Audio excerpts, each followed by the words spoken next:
పశ్చిమ గోదావరి జిల్లా నరసాపురంలో మినీ మహానాడును పండుగగా నిర్వహించారు. పట్టణంలోని వీవర్స్ కాలనీలో జరిగిన ఈ మినీ మహానాడుకి ముఖ్య అతిథిగా శాసనమండలి chief whip Panchamarthi Anuradha, minority affairs committee chairman షరీఫ్లు విచ్చేశారు. కాలనీలో కొత్తగా ఏర్పాటు చేసిన ఎన్టీఆర్ విగ్రహాన్ని ఆవిష్కరించారు. అనంతరం జరిగిన సభలో అనురాధ మాట్లాడుతూ రాష్ట్రం అభివృద్ధి పథంలో దేశంలోనే అగ్రగామిగా నిలవాలంటే కూటమి పాలనే కొనసాగాలన్నారు.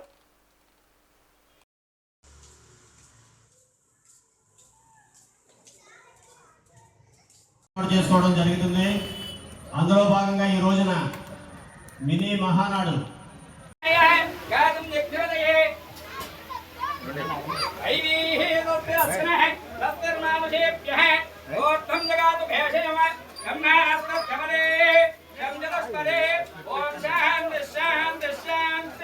చేతుల మీదుగా ఈ రోజున విగ్రహావిష్కరణ జరుగుతుంది.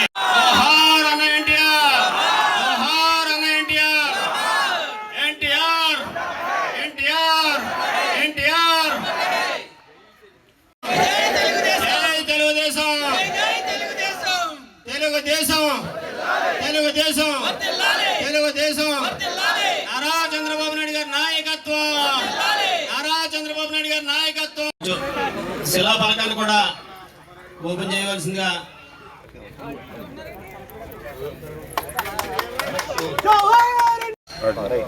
తెలుగుదేశం నారా చంద్రబాబు నాయుడు గారి నాయకత్వం. జోహార్ ఎన్టీఆర్. జెండా ఆవిష్కరణ చేయవలసిందిగా కోరుచున్నాం.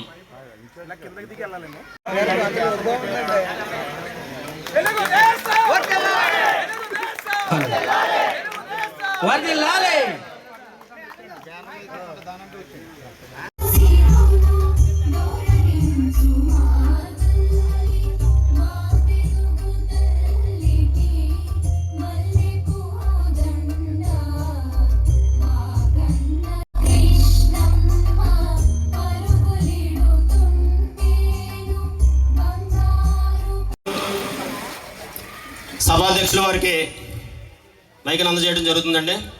Thank you.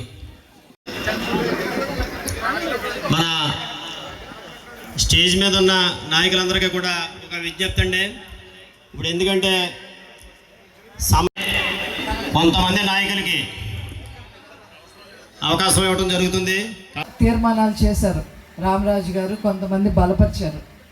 నా మైండ్లో ఏం మెదులుతుందంటే, ఇన్ని వేల ఎకరాల గురించి జగన్మోహన్ రెడ్డి గారికి కనుక తెలిసి ఉండుంటే ఈ పాటికి అవన్నీ ఆంఫట్ అయిపోయాయి. వీళ్ళేంటి 17,000 ఎకరాలు ఫ్రీ హోల్డ్ చేయాలంటారు, 6,000 ఎకరాలు ఇంత బహిరంగంగా చెప్తున్నారు. ఇవి కానీ జగన్మోహన్ రెడ్డి పార్టీ వినుంటే కనుక, లేకపోతే అందులో ఏదైనా ఆ రోజు ఆయన ముఖ్యమంత్రిగా ఉన్నప్పుడు వినుంటే ఖచ్చితంగా ఇవన్నీ ల్యాండ్ టైటిలింగ్ యాక్ట్ పేరుతో మొత్తం అన్యకాంతం అయిపోయాయి. ఇకపోతే ముందుగా చేనేత కుటుంబాలన్నీ ఎక్కువ, ఇక్కడ మన చేనేత కుటుంబాలు ఎక్కువ ఉన్నాయి కాబట్టి దాని గురించి కూడా నేను మాట్లాడదలుచుకున్నాను.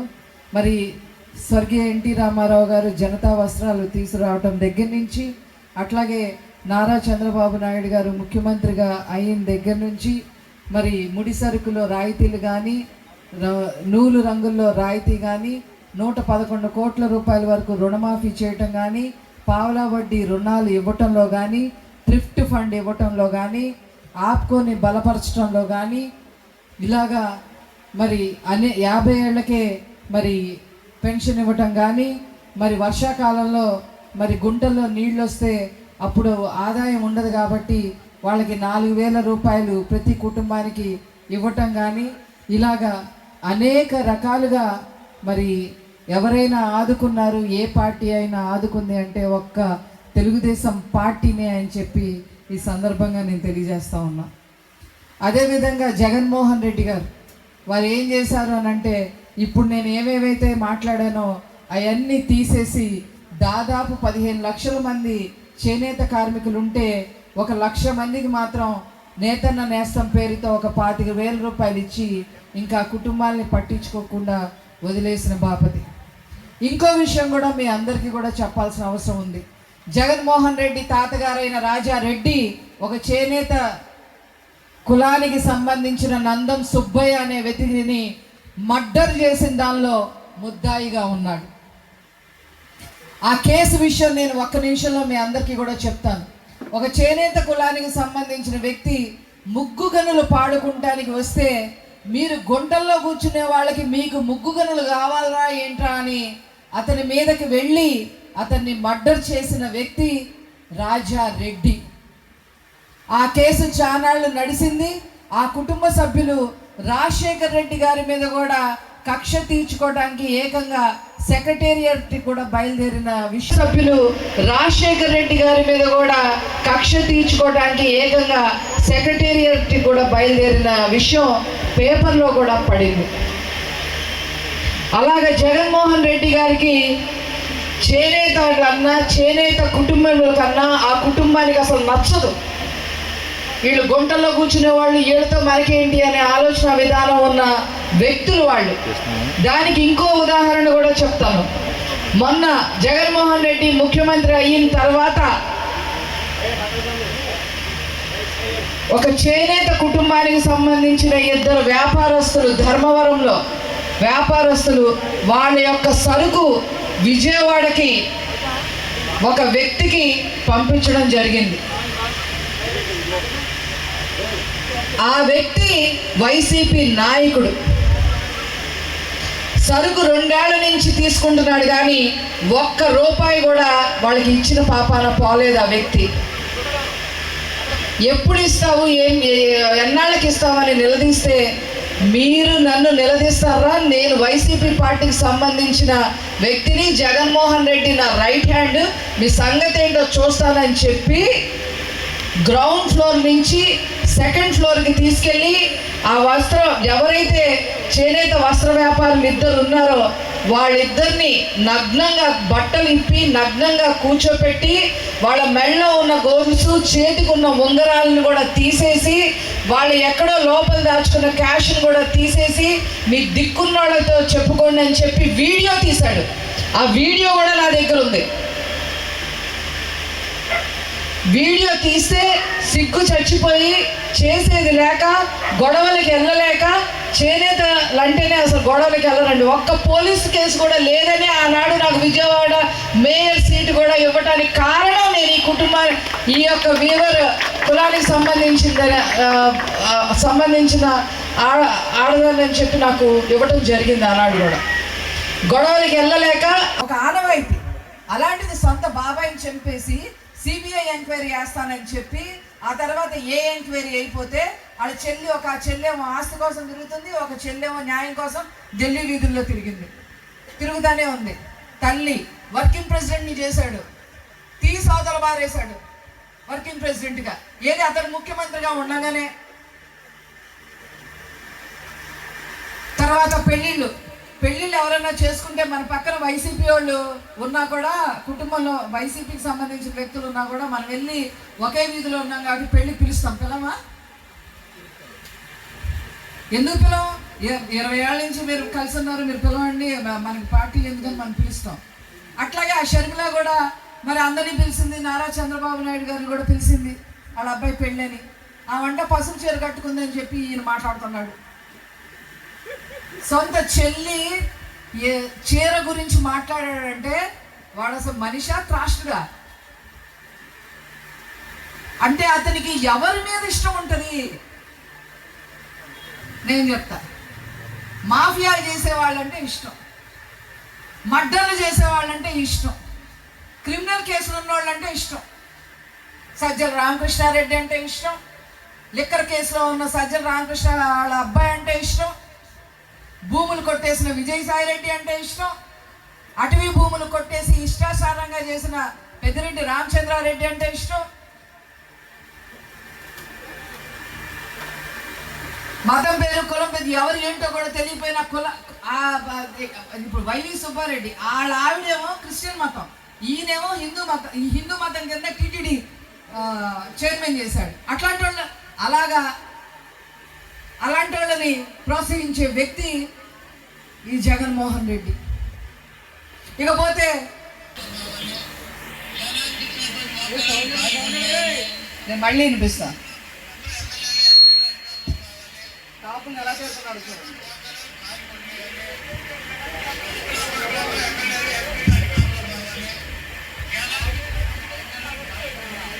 రాజ్యాన్ని ఇది మొత్తం రావణ కాష్టం చేయాలి ఆంధ్ర రాష్ట్రాన్ని. ఇసుక మాఫియా చేశారు, లిక్కర్ మాఫియా చేశారు. మీరు లిక్కర్ మాఫియా అంటే అందరూ డబ్బులు తిన్నారని మాట్లాడుతున్నారు. డబ్బులు తినడం తప్పు. 1000 కోట్లు డబ్బులు తిన్నారు. ఇప్పుడు అది ఇన్వెస్టిగేషన్ జరుగుతుంది. నారా చంద్రబాబు నాయుడు గారు నిన్న ప్రత్యేకంగా చెప్పారు, దాని గురించి మాట్లాడొద్దు, అది ఎలా తేలిద్దని చెప్పారు ఆయన. కానీ నేను ఇంకో విషయం మాట్లాడతా. కల్తీ మద్యం అమ్మటం వల్ల తల్లికి చెల్లికి తేడా లేకుండా పోయింది తాగినోడికి. ఎలాంటి పరిస్థితులు తీసుకొచ్చాడో తెలుసా జగన్మోహన్ రెడ్డి?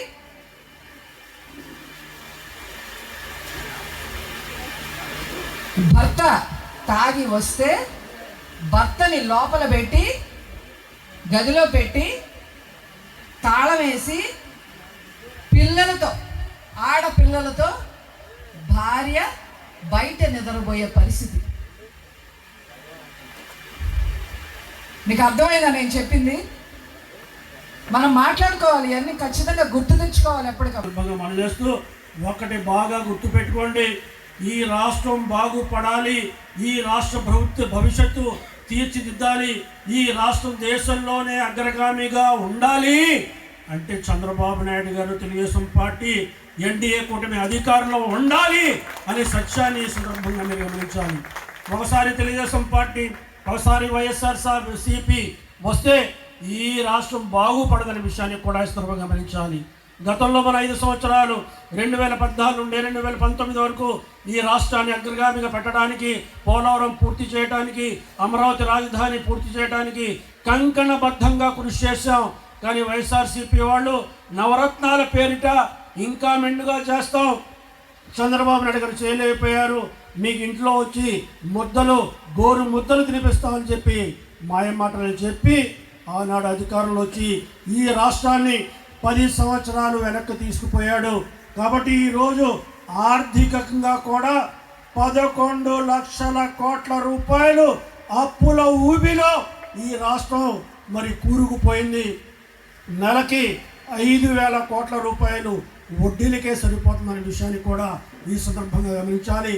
ఏదైతే చంద్రబాబు నాయుడు గారు సూపర్ 6 పేరిట ఎన్డీఏ కూటమిలో, అదే రకంగా పవన్ కళ్యాణ్ గారు, జనసేన పార్టీ అధినేత పవన్ కళ్యాణ్ గారు, మోడీ గారు కలిసి ప్రకటించారు, ఈ 6 సూపర్ 6 పథకాల్ని 100కి 100% అమలు చేసి చూపెడతామని కూడా ఈ సందర్భంగా మీరు గమనించాలి. అందులో పెన్షన్ పూర్తి చేశాం, అదే రకంగా దీప పథకం కింద మరి గ్యాస్ ఇస్తున్నాం. దాంట్లో కూడా గ్యాస్ కొంటేనే ఇవ్వాలనే కాకుండా 3 గ్యాస్ సిలిండర్లకి ఎంత అవుతుందో ఆ డబ్బు ఒకేసారిగా వారి ఖాతాలో జమ కట్టే ఆలోచన కూడా ప్రభుత్వం చేస్తుందనే విషయానికి కూడా ఈ సందర్భంగా మేము మనం చేస్తున్నా. ఆగస్టు 15న మనకి ఉచిత బస్సు, మనకంటే మీకు కాదు, మన మహిళా సోదరులకి ఎవరైతే పుట్టింటికి వెళ్ళాలనుకుంటారో, బోరు కొడితే ఒకసారి షికారుకి వెళ్ళాలనుకుంటారో వాళ్ళకి ఉచితంగా జిల్లాలో బస్సు ప్రయాణం కూడా కల్పించబోతున్నాం. తల్లికి వందనం 15,000 చెప్పి 14,000 చెప్పి 13,000 ఇచ్చి ఇంట్లో ఒక్కడే చదువుకోవాలి, 3 పిల్లలుంటే ఒక్కడే చదువుకోవాలి, మిగతా 2 దోళ్ళు కాసుకోవాలి, పనిలోకి పోవాలన్నట్టుగా కదా ప్రభుత్వం ప్రవర్తించింది. ఈనాడు 2 ఉన్నా, 3 ఉన్నా, 4 ఉన్నా, 5 కూడా ఒక్కొక్కళ్ళకి స్కూల్కి పంపిస్తే 15,000 రూపాయలు ఈ పాఠశాలలు ప్రారంభించిన నాటికి చేయబోతున్నా అనే విషయాన్ని కూడా గమనించాలి.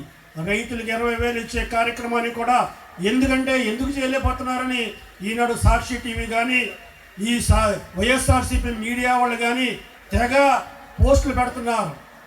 డబ్బులు లేవు, డబ్బులు తినేసావు నువ్వు, మరి ఏదైతే ఈనాడు మద్యం ఉందో మద్య వ్యాపారం చేసి డబ్బులు తినేసావు. ఆనాడు కల్తీ మద్యం, చౌక రకమైన మద్యాన్ని అమ్మటం మూలంగా 30,000 మంది చనిపోయారు. ఇందాకనే ఫోన్లో ఒకటి మాట్లాడుతుంటే ఒక రెడ్డి గారు చెప్పారు, ఏముందండి మందు, నిఖర్చి అయిన మందు అండి, నాణ్యమైన మందు అండి, బ్రహ్మాండమైన మందు అమ్ముతున్నారని అన్నారు. అంటే దాన్ని బట్టి మీరు అర్థం చేసుకోవాలి, గతానికి ఇప్పటికీ మందులో తేడా ఉందా లేదా మరి ఈనాడు గమనించి చూడాల్సిన అవసరం ఉందని మనం చేస్తున్నాం. గతంలో 5 యూనిట్ల ఇసుకని 30,000 కొన్నాను నేను బిల్డింగ్ కట్టడానికి. ఈరోజు 6 యూనిట్ల ఇసుక 11,700 రూపాయలు మాత్రమే. ఇది వ్యత్యాసం మనకు కనపట్లేదా అని ఈ సందర్భంగా మనం చేస్తున్నాం. రోడ్లు నారా లోకేష్ గారు మొన్న మనకు వచ్చినప్పుడు మొగుల్తూరు కూడా వచ్చాడు. ఆయన వచ్చినప్పుడు ఏం చెప్పాడు, గతంలో గుంతలు ఎక్కడ ఉన్నాయనే రోడ్ల మీద చూసుకునేవాళ్ళం, కానీ ఈనాడు గుంతల్లో రోడ్డు ఎక్కడుందో చూసుకోవాల్సిన పరిస్థితి ఏర్పడిందని ఆయన చలోక్తి విసిరాడు. కానీ ఈరోజు 9,000 కిలోమీటర్ల రోడ్డుని R&B రోడ్డుని అదరక్క మరి ఈనాడు నరేగాలో ఊళ్ళలో సిమెంట్ రోడ్లు వేస్తున్న ఘనత తెలుగుదేశం పార్టీదనే విషయాన్ని కూడా గమనించాలి. మిగతా కార్యక్రమాలు అమలు చేయడానికి ఎక్కడా కూడా ధోకా లేదు, మోసం లేదు. ఈనాడు కేంద్ర ప్రభుత్వం కూడా సహకారంగా ఉంది. అమరావతి 3 సంవత్సరాల్లో పూర్తి చేస్తాం. 1 సంవత్సరం లోపులోనే మనకి ఏదైతే పోలవరం ప్రాజెక్ట్ ఉందో, మనకి పోలవరం ప్రాజెక్టు కడితే వరద ముంపు నుండి మనకు తప్పుతుంది. మన పొలాలు మరి ఈనాడు మరి ముంపుకు గురి కాకుండా ఉంటాయి. అదే కాకుండా దాళవ కూడా నీరు అందే అవకాశం మనకు ఉంటుందనే విషయాన్ని కూడా ఈ సందర్భంగా గమనించాలి. నీకు తెలుసు మరి ఏదైతే మనకి దక్షిణ జోను రైల్వే జోన్ కావాలనుకున్నామో దానికి ఆల్రెడీ మరి సుమారుగా 500 ఎకరాలు ఇచ్చారు. దానిలో జోనుకు కావాల్సిన రైల్వే జోనుకు కావాల్సిన కూడా నిర్మాణం సాగుతుంది. ఉక్కు విశాఖ ఉక్కు మన హక్కు అని ఆనాడు నేను 8వ తరగతి చదువుతున్నప్పుడు రోడ్ల మీద తిరిగాం. ఆ విశాఖ ఉక్కుకి సంబంధించిన 1000 ఎకరాల భూముల్ని రియల్ ఎస్టేట్లో అమ్మేయాలని దాన్ని ప్రైవేటీకరణ చేయడానికి ఆనాడు పూనుకుంటే ఈనాడు ఎన్డీఏ కూటమి 11,400 కోట్ల రూపాయలు ఇచ్చి దాన్ని ఆదుకున్న ఘనత ఈనాడు మనకే దక్కుతుందన్న విషయాన్ని కూడా ఇస్తున్నప్పుడు గమనించాలి. అన్నీ చెప్పడానికి చాలా మనం గుర్తించాలి. ఈ రాష్ట్రం బాగుండాలంటే తెలుగుదేశం పార్టీ అధికారంలో ఉండాలి, చంద్రబాబు నాయుడు ముఖ్యమంత్రిగా ఉండాలి.